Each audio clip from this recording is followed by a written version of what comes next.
Scene script. Picture this. The world teeters on the brink of nuclear war as two superpowers, the United States and the Soviet Union, face off in what comes to be known as the Cuban Missile Crisis. The Cuban Missile Crisis was a nerve-wracking 13-day standoff in October of 1962 that saw the world's two superpowers at loggerheads. It was one of the most gripping events of the Cold War, a time when every decision, every move could have spelled disaster for the entire world.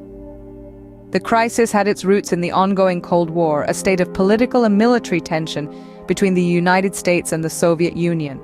The two nations were locked in a battle for global influence, with each trying to outdo the other in terms of technological prowess and military might. Then, in the early 60s, the Soviets made a bold move. They began installing nuclear missiles in Cuba, a mere 90 miles off the coast of Florida. The discovery of these missiles by the United States triggered what would become an international crisis. The world watched with bated breath as the United States, under the leadership of President John F. Kennedy, and the Soviet Union, led by Premier Nikita Khrushchev, engaged in a tense standoff. For 13 days, the world stood on the precipice of nuclear war, each passing moment fraught with uncertainty and fear. The crisis was eventually resolved through a series of negotiations, with the Soviets agreeing to remove their missiles from Cuba. In return, the United States pledged not to invade Cuba and to eventually dismantle its own missile sites in Turkey. The Cuban Missile Crisis was a stark reminder of the dangers of nuclear war. It revealed just how close the world could come to total destruction when powers wielded without restraint. It was a pivotal moment in the Cold War, a moment that highlighted the importance of diplomacy and dialogue in resolving conflicts. This was but a single, albeit pivotal event in the saga of the Cold War, a saga that spanned decades and shaped the world as we know it. But to truly understand the Cold War, we need to go back to its origins in the aftermath of World War II. Picture a world reeling from the devastations of the most destructive conflict in human history. Nations are in ruins, millions are dead, and the global power structure has been shaken to its core. The stage is now set for a new kind of conflict, one that will be waged not with bullets and bombs, but with ideologies and influence. In the early months of 1945, the leaders of the Allied powers, Roosevelt of the United States, Churchill of the United Kingdom, and Stalin of the Soviet Union met at the Yalta Conference.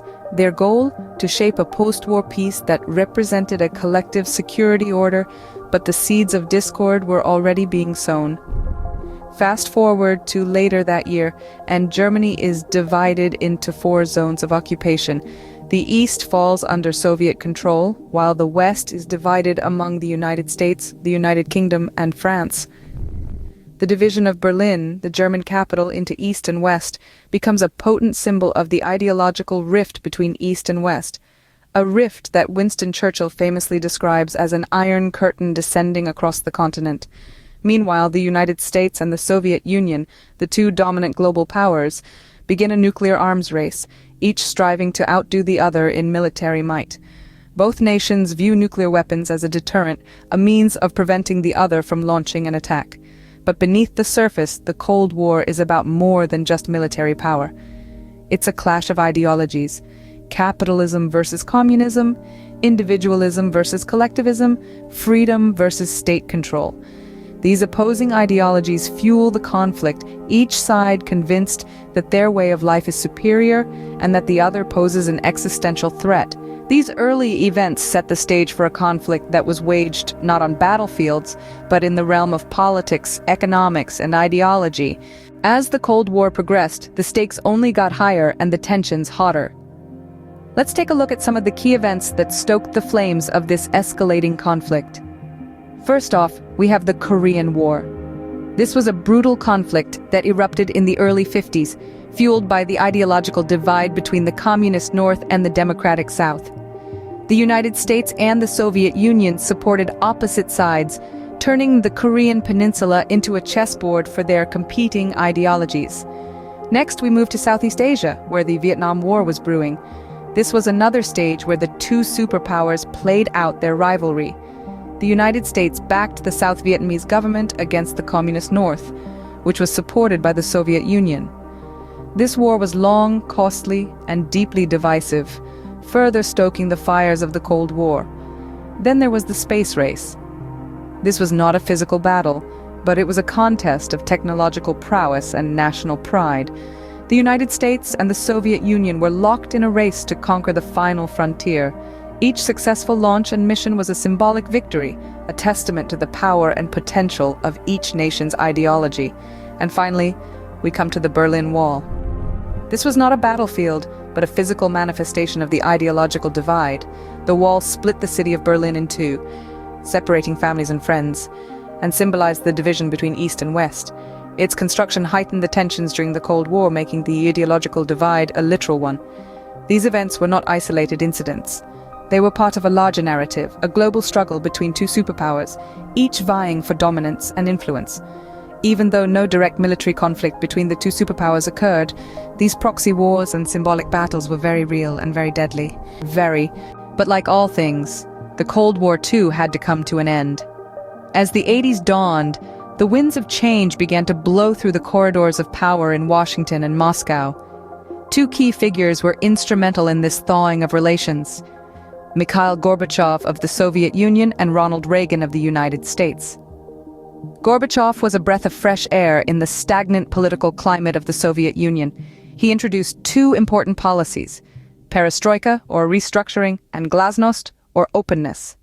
These were radical changes in a system known for its rigidity and secrecy. Perestroika sought to reform the Soviet economy by introducing elements of free market capitalism, while glasnost aimed at promoting freedom of speech and transparency in government. Across the Atlantic, Reagan, though initially a staunch anti-communist, saw an opportunity for dialogue with Gorbachev. He recognized that the arms race was draining both economies, and that the world was on the edge of a nuclear precipice. The two leaders met several times, each meeting bringing the world a step closer to peace. The most visible sign of this thaw was the fall of the Berlin Wall in late 1989. This concrete monolith, a symbol of division and conflict, came crumbling down, uniting East and West Berlin after almost 3 decades. This event marked a significant victory for freedom and a huge step towards the end of the Cold War. Finally, in 1991, the Soviet Union dissolved. The hammer and sickle, once a symbol of global communism, was lowered for the last time over the Kremlin. 15 independent republics emerged from the ashes of the Soviet Union, marking the definitive end of the Cold War. And so, after over 4 decades of simmering tensions, the Cold War came to an end, not with a bang, but with a whimper. The world breathed a sigh of relief as the threat of nuclear war receded into the annals of history. The Cold War may be over, but its impact is still felt today. This was a time when the world was divided into 2 ideological camps, each with its own vision for the future. Today, we live in a world shaped by the outcomes of this epic standoff. The geopolitical landscape was significantly altered as a result of the Cold War. Countries that were once mere pawns on the chessboard of superpowers started emerging as influential players in their own right. The collapse of the Soviet Union led to the birth of 15 independent nations, each carrying a piece of the Cold War legacy. And China's rise to power in the latter half of the 20th century is another notable outcome. Today, we see a multipolar world, a stark contrast to the bipolar world of the Cold War era. The consequences of the Cold War were not just geographical, but ideological too. The ideological struggle between communism and capitalism during the Cold War has had enduring effects on global politics. The world today is still grappling with the tension between these two systems, albeit in different forms. The rise of populism, the debate over social democracy versus neoliberalism, and the ongoing struggles for human rights and equality can all be traced back, in some way, to the ideological battles of the Cold War. Moreover, the Cold War's arms race has left us with a lasting legacy of nuclear weapons. The proliferation of these weapons, and the continued threat they pose, is a reminder of the dangerous game of brinkmanship played during that era. In essence, the Cold War was a defining period in human history, shaping the world as we know it today. Its legacy is a complex tapestry of geopolitical shifts, new superpowers, and enduring ideologies. Even today, The echoes of the Cold War continue to reverberate, reminding us of a time when the world was divided and the threat of nuclear war was a constant shadow.